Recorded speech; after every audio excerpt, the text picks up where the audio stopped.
کہ یہ جو حضور نے فرمایا لا فضل لعربی علی عجمی ولا لعجمی علی عربی الا بالتقوی، کسی عربی کو کسی عجمی پر کوئی فضیلت نہیں، کسی عجمی کو کسی عربی پر، کسی عربی کو کسی عجمی پر کوئی فضیلت نہیں، کسی گورے کو کسی کالے پر، کسی کالے کو کسی گورے پر کوئی فضیلت نہیں الا بالتقوی۔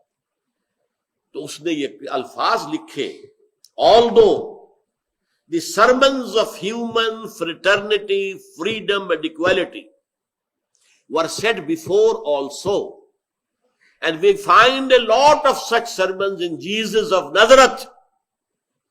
کیا ترجمہ ہوا؟ اگرچہ انسانی حریت و اخوت و مساوات کے واعظ تو دنیا میں پہلے بھی کہے گئے تھے، اور ایسے بہت سے واعظ ہمیں حضرت عیسیٰ علیہ السلام کے مواعظ میں بھی ملتے ہیں، but it must be admitted، لیکن یہ بات تسلیم کیے بغیر چارہ نہیں، that it was Muhammad صلی اللہ علیہ وسلم who established a society based on these principles first, for the first time in human history، کہ یہ محمد تھے صلی اللہ علیہ وسلم جنہوں نے تاریخ انسانی میں پہلی بار ان اصولوں پر مبنی ایک معاشرہ قائم کیا، ایک نظام برپا کیا۔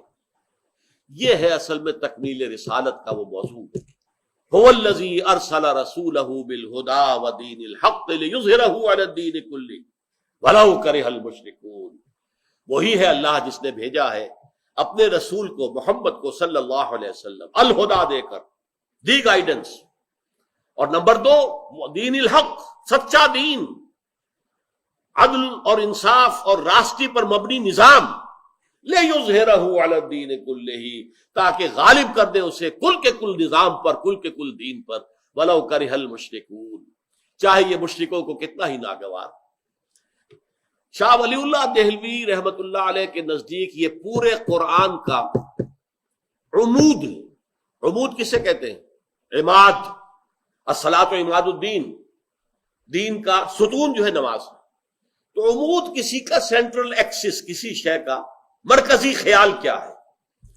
اب ایک مقالہ لکھا جا رہا ہے تو مقالے کا ایک مرکزی خیال ہوتا ہے نا، اس کے لیے ادھر سے دلیل ادھر سے دلیل، اس کے خلاف کوئی بات ہے تو اس کا توڑ، اس کی نفی، یہ سب ہوگا، لیکن اصل میں مرکزی خیال کیا ہے؟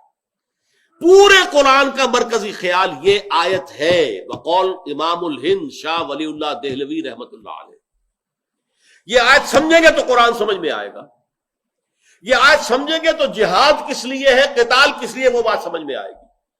آج جو دنیا میں ایک شورا ہے کہ یہ تو اس میں اس کتاب میں قتال قتال قتال قتال، جنگ جنگ جنگ، یہ تو بہت زیادہ جو ہے وہ خونی قسم کی کتاب ہے۔ اس کی وجہ کیا ہے؟ وہ یہ نہیں سمجھتے کہ یہ اصل میں قتال جو ہے وہ ایک انقلابی عمل کا ٹاپ تھا۔ 15 برس مکے میں تو کوئی قتال نہیں ہوا، دعوت دی جا رہی ہے، تبلیغ ہو رہی ہے، تیاری کی جا رہی ہے، تربیت ہو رہی ہے، تزکیہ ہو رہا ہے، تنظیم ہو رہی ہے، جمع کیا جا رہا ہے، یہ سارا کام ہو رہا ہے، کوئی قتال نہیں۔ مارے کھا رہے ہیں، صبر کر رہے ہیں، کوئی قتال کا سوال ہی نہیں، جوابی کارروائی تک کی اجازت نہیں۔ انقلاب کے آخری سٹیج پر آ کر یہ لازم ہے۔ کیا بولشوک ریولوشن میں کوئی خونریزی نہیں ہوئی تھی؟ کیا فرینچ ریولوشن میں کوئی خونریزی نہیں ہوئی تھی؟ تو بہت ہوئی تھی، اس کو بلڈی ریولوشن کہتے ہیں دنیا میں، خونی انقلاب۔ کیا امریکہ نے جب برطانیہ سے آزادی حاصل کی ہے تو خونریزی نہیں ہوئی تھی؟ کیا امریکہ نے جب اپنے ہاں سلیوری ختم کی ہے تو خونریزی نہیں ہوئی تھی؟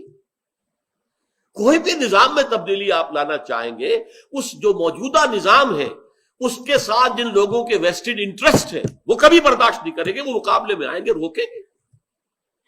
گارڈ اپ یور لانس، اپنے مفادات کے تحفظ کے لیے کھڑے ہو جاؤ۔ کتنی بڑی سول وار امریکہ کے اندر ہوئی ہے، ساؤتھ اینڈ نارتھ کے درمیان، کیوں ہوئی؟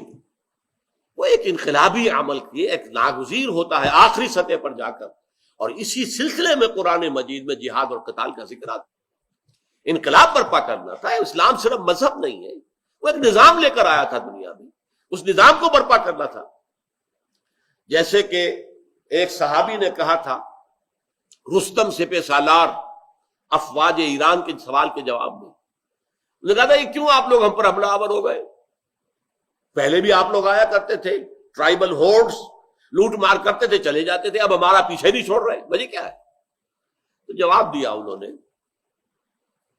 انا قد ارسلنا، دیکھو پہلے ہم خود آتے تھے، لوٹ مار کرتے تھے، بھاگ جاتے تھے، اب تو ہمیں بھیجا گیا ہے، we are on a mission, اللہ نے بھیجا محمد کو، محمد نے بھیجا ہمیں، انا قد ارسلنا لنخرج الناس من ظلمات الجہالت الی نور الایمان، کہ لوگوں کو نکالے جہالت اور جاہلیت کے اندھیروں سے ایمان کی روشنی میں، ومن جور الملوک الی عدل الاسلام، بادشاہوں کے ظلم و ستم کے پنجوں سے نجات دلائے اور اسلام کے نظام عدل و قسط سے روشناس کرائے۔